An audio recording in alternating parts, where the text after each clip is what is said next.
Assalamualaikum warahmatullahi wabarakatuh. Bagaimana kabarnya hari ini teman-teman? Alhamdulillah luar biasa ya. Tetap semangat, tetap ceria.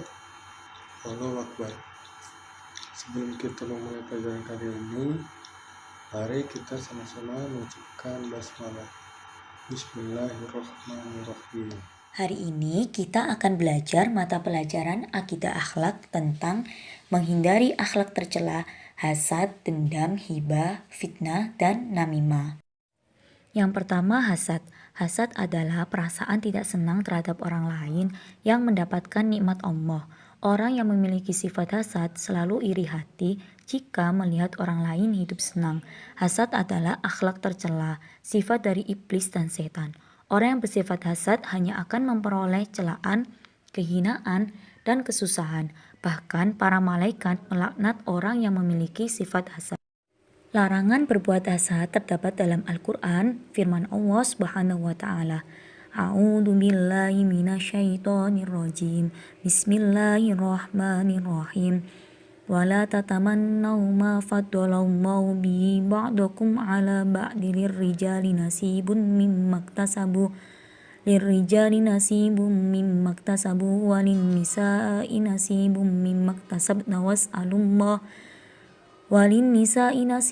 mimma iktasabna was'alullaha min fadlihi innallaha kana bikulli syai'in alima.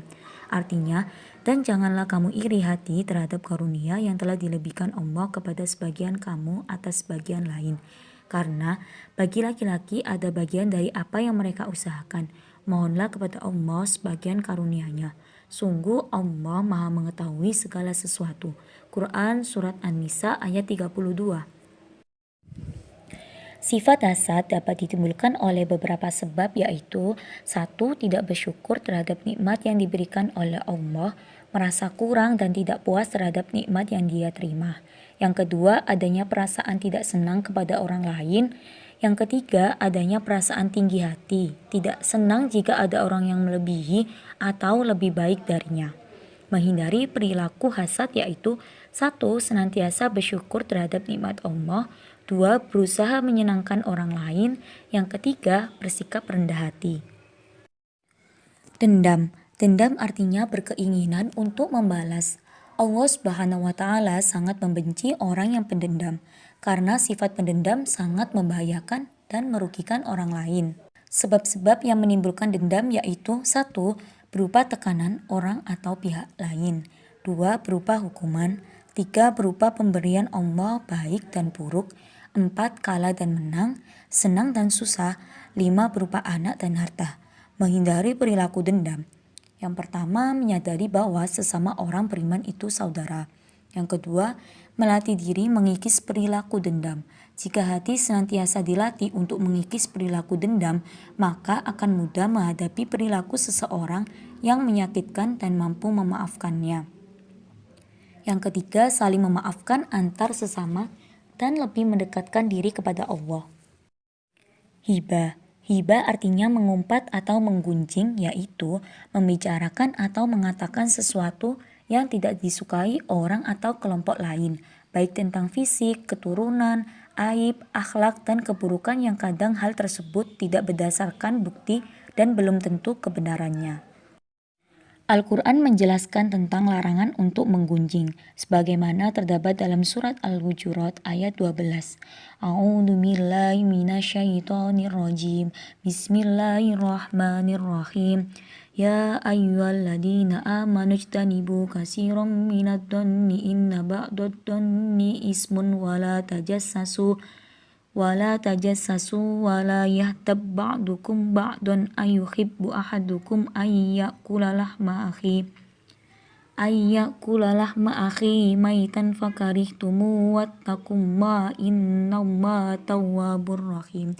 Artinya, wahai orang-orang beriman, jauhilah banyak prasangka. Sesungguhnya prasangka itu dosa, dan janganlah kamu mencari-cari kesalahan orang lain. Dan janganlah ada di antara kamu yang menggunjing sebagian yang lain. Apakah ada di antara kamu yang suka memakan daging saudaranya yang sudah mati? Tentu kamu merasa jijik. Dan bertakwalah kepada Allah. Sesungguhnya Allah Maha penerima tobat, Maha penyayang. Quran Surat Al-Hujurat ayat 12. Sebab-sebab timbulnya hibah yaitu: 1. Ingin menghilangkan perasaan marah. Jika telah terlampiaskan marahnya ia merasa puas. 2. Kemegahan diri. Seseorang yang ingin dikatakan hebat dan mewah atau megah. Yang ketiga, menganggap orang lain lemah, rendah, dan hina. Menghindari perilaku hibah yaitu: 1. Menyadari bahwa setiap orang memiliki kekurangan dan kelebihan. 2. Menghindari sikap curiga kepada sesama orang lain. Yang ketiga, mempererat tali ukhuwah Islamiyah. Fitnah. Fitnah artinya perkataan yang bermaksud menjelekkan orang lain. Firman Allah, Quran Surat Al-Baqarah ayat 217. Artinya, sedangkan fitnah lebih kejam dari pembunuhan. Orang yang suka memfitnah biasanya orang yang pengecut. Dia tidak senang melihat orang lain hidup senang atau bahagia. Ia berupaya agar orang lain jatuh ke dalam kebinasaan. Fitnah dapat dilakukan orang yang takabur, selalu ingin lebih dari orang lain. Sebab-sebab yang menimbulkan fitnah yaitu: 1. Mengikuti hawa nafsu dan rusaknya tujuan. 2. Tergesa-gesa dan tidak sabar. 3. Hilangnya mahad yang solih. Menghindari perilaku fitnah yaitu: 1. Senantiasa menjaga akhlakul karimah dalam dirinya. 2. Apabila mendengar berita, hendaknya ditabayunkan terlebih dahulu. Yang ketiga, mengingat-ingat kebaikan yang telah dilakukan oleh orang lain. Yang keempat, menyadari bahwa setiap orang memiliki kekurangan dan kelebihan. Yang kelima, membiasakan untuk introspeksi diri atas kesalahan-kesalahan yang pernah dilakukan. Namimah. Menurut bahasa, namimah berasal dari bahasa Arab yang artinya adu domba. Menurut istilah adalah menyampaikan sesuatu yang tidak disenangi. Namimah pada hakikatnya adalah penyampaian atau menceritakan rahasia orang lain sehingga merusak nama baik orang lain tersebut. Tentu saja orang yang diceritakan itu merasa tidak senang dan dapat menimbulkan permusuhan. Seringkali terjadi namimah dilakukan oleh orang yang sengaja ingin menimbulkan permusuhan antara seseorang dengan orang lain, atau bahkan sifat seseorang yang ingin mencari popularitas diri sendiri di atas penderitaan orang lain. Namimah termasuk akhlak tercela yang dilarang dalam agama sesuai dengan firman Allah sebagai berikut. A'udzubillahi minasyaitonirrajim. Bismillahirrahmanirrahim. Wala tuti' kulla hallafim mahin hammazim masya'im binamim. Artinya, dan janganlah kamu ikuti setiap orang yang banyak bersumpah lagi hina, yang banyak mencela, yang kian kemari menghambur fitnah. Quran Surat Al-Qalam ayat 10-11. Penyebab timbulnya sifat namimah yaitu: 1. Ada perasaan tidak senang terhadap orang yang diceritakan. 2. Adanya sifat dengki pada diri seseorang yang menyebabkan ketidaksenangan kepada orang lain yang mendapatkan kebahagiaan maupun kesuksesan. Yang ketiga, mencari muka agar orang lain bersimpati kepada dirinya. Yang keempat, gemar berbicara berlebihan, omong kosong, atau berbicara tentang hal-hal yang tidak benar.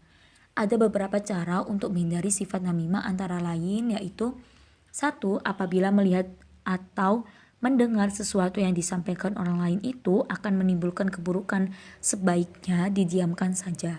Yang kedua, jangan melayani omongan orang yang suka berkata bohong. Yang ketiga, apabila ada berita yang meragukan dari seseorang, agar diselidiki dulu kebenarannya. Pembelajaran kita hari ini, terima kasih.